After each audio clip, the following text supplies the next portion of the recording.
आज हम स्टार्ट कर रहे हैं डिफरेंस से एडमिनिस्ट्रेटिव लॉ और कॉन्स्टिट्यूशनल लॉ के बीच के।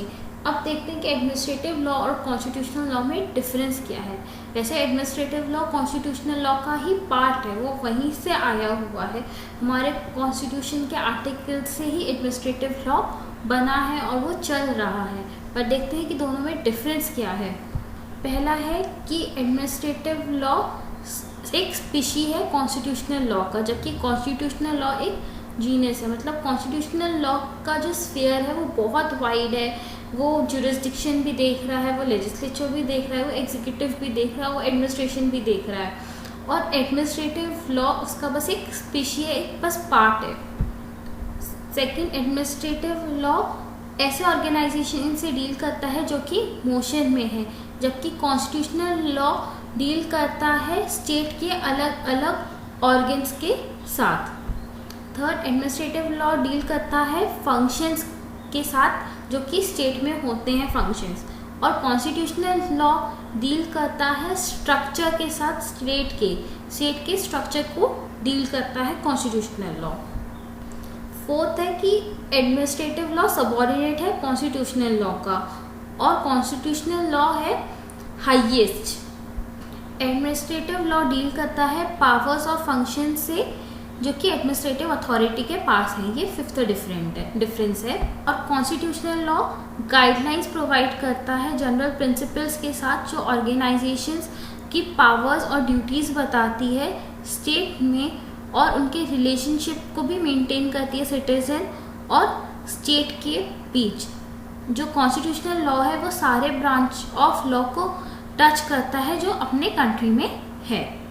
जो एडमिनिस्ट्रेटिव लॉ है, ये सिक्स्थ डिफरेंस है, जो एडमिनिस्ट्रेटिव लॉ है वो इंटरनेशनल लॉ से डील नहीं करता है।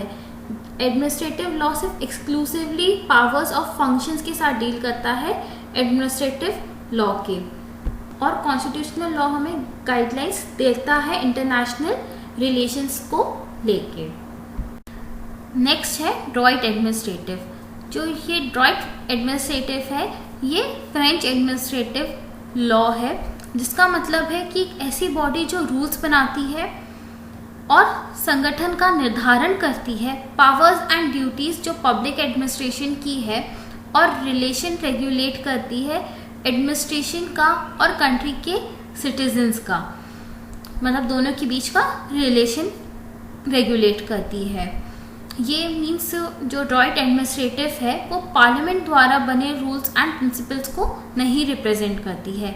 इसमें रूल्स जो एडमिनिस्ट्रेटिव कोर्ट्स द्वारा बने हैं वो उनको रिप्रेजेंट करती है। अब तीन मेन रूल्स अपन यहाँ पे बोल सकते हैं ड्रॉइट एडमिनिस्ट्रेटिव की सीरीज में है। फर्स्ट है rules dealing with administrative authorities and officials. Second है rules dealing with the operation of public services to meet the needs of citizen. Third है rules dealing with administrative jurisdiction. Napoleon Bonaparte founder थे droit administrative के। इन्होंने council D इटेट establish की। उन्होंने एक ordinance पास किया कि law of court administrative matters पे ज्यूरिसडिक्शन नहीं देंगे, और दूसरे ऑर्डिनेंस में ये पास किया कि जो भी एडमिनिस्ट्रेटिव मैटर होंगे वो डी इटेट काउंसिल देखेगी। काउंसिल एक फ्रेंच वर्ड है जिसका मतलब है काउंसिल। काउंसिल डी इटेट ने अपने डॉक्ट्रिन्स बनाए।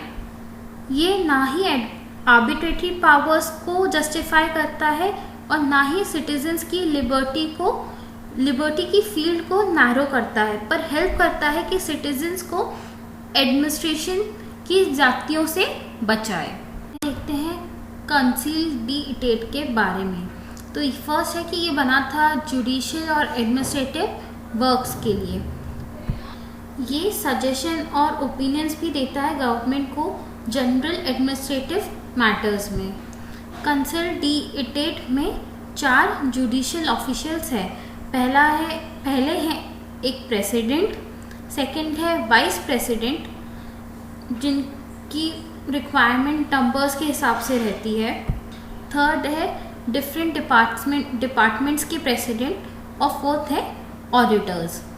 अब इस कंसोलिडेटेड में 5 डिपार्टमेंट है।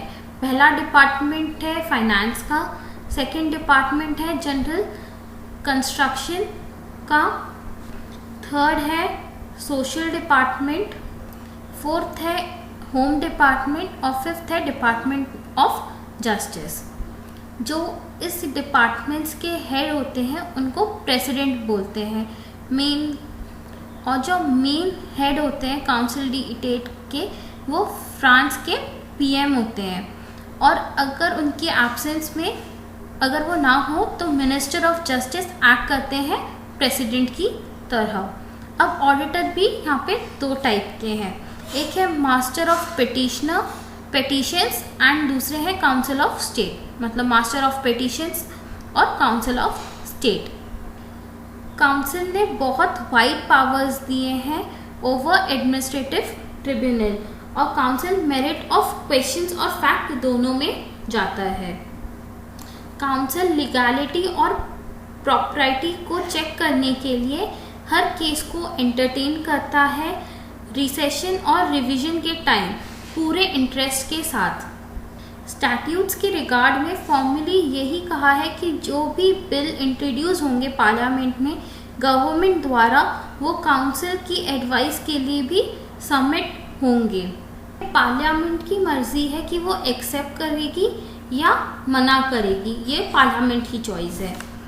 कोई नया बिल पार्लियामेंट में प्रेजेंट हो सकता है नए प्रोविजंस के साथ, जो ना ही नया बिल जिसमें ना कि प्रोविजन ओरिजिनल बिल के अनुरूप होते हैं, ना ही मॉडिफिकेशन के साथ जो कंसोलिडेटेड ने सजेस्ट किए हैं। ये निराशाजनक हो सकता है कि कंसल्टेशन की रिक्वायरमेंट देखते हुए पार्लियामेंट को पूरी फ्रीडम है अडॉप्ट करनी चाहिए जो भी टेक्स्ट उन्हें अच्छे लगेंगे। मतलब ये पार्लियामेंट की फ्रीडम है कि उनको जो भी टेक्स्ट अच्छा लगता है वो उसे अडॉप्ट कर सकती है। कंसोलिडेटेड की ये ड्यूटी है कि वे जनरल लीगल एडवाइज़र की तरह एक्ट करें गवर्नमेंट और इंडिविजुअल मिनिस्टर के लिए, दोनों के लिए ही उनकी ड्यूटी है कि वो एक एडवाइज़र का रोल प्ले करें। अब बेसिक प्रिंसिपल्स क्या है ड्रॉइट एडमिनिस्ट्रेटिव के, तो जो पावर्स है एडमिनिस्ट्रेशन की वो सुओ मोटो एक्ट करें, मतलब एक ऐसा एक्ट जो अथॉरिटी द्वारा लिया गया है बिना फॉर्मल प्रॉम्प्टिंग के दूसरी पार्टी से, एंड डायरेक्टली इम्पोज करना है ड्यूटी सब्जेक्ट पे कि वो डिसीजन माने।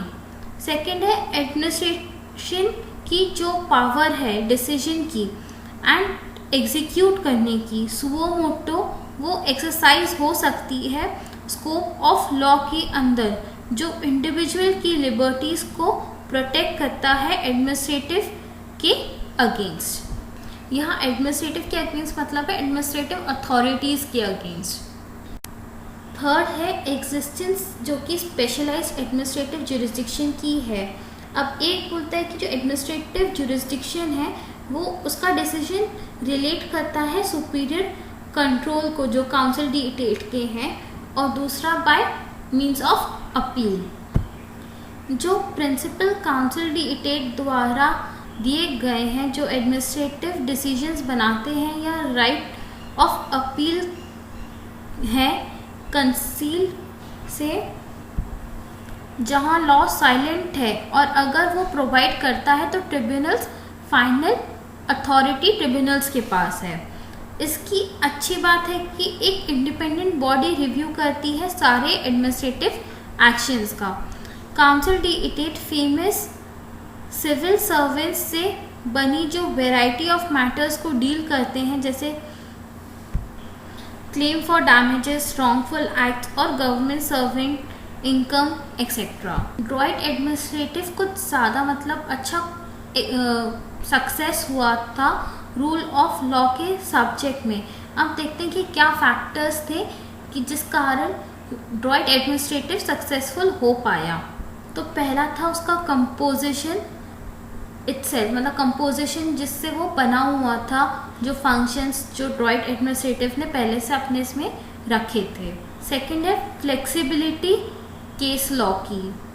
थर्ड है सिंपलिसिटी जो कि रेमेडीज की थी और एडमिनिस्ट्रेटिव कोर्ट्स के सामने भी ऑप्शंस अवेलेबल थे।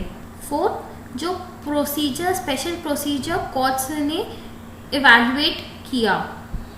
5th है कैरेक्टर सब्सटेंटिव लॉ का जो अप्लाई किया ड्रॉइट एडमिनिस्ट्रेटिव ने।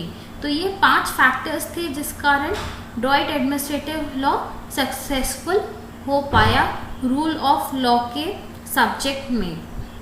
फ्रांस में ये काउंसिल एक सुप्रीम अथॉरिटी थी जो कि करेक्ट करती थी डिसीजन का जो कि वेरियस एडमिनिस्ट्रेटिव अथॉरिटीज़ लेते थे। अब इन शॉर्ट काउंसिल जो बना फ्रांस में, यही सबसे मेन अथॉरिटी थी, सुप्रीम अथॉरिटी थी। काउंसिल ने सारे प्रैक्टिकल पर्पसेस सॉल्व किए और जुडिशियल बॉडी को भी देखा, प्रोसीडिंग्स को भी देखा और यहाँ तक उन्हें ईजी भी बनाया लोगों के लिए। Your valuable comment, feedback or if any queries in comment box. Thank you for watching. Stay tuned for my next video.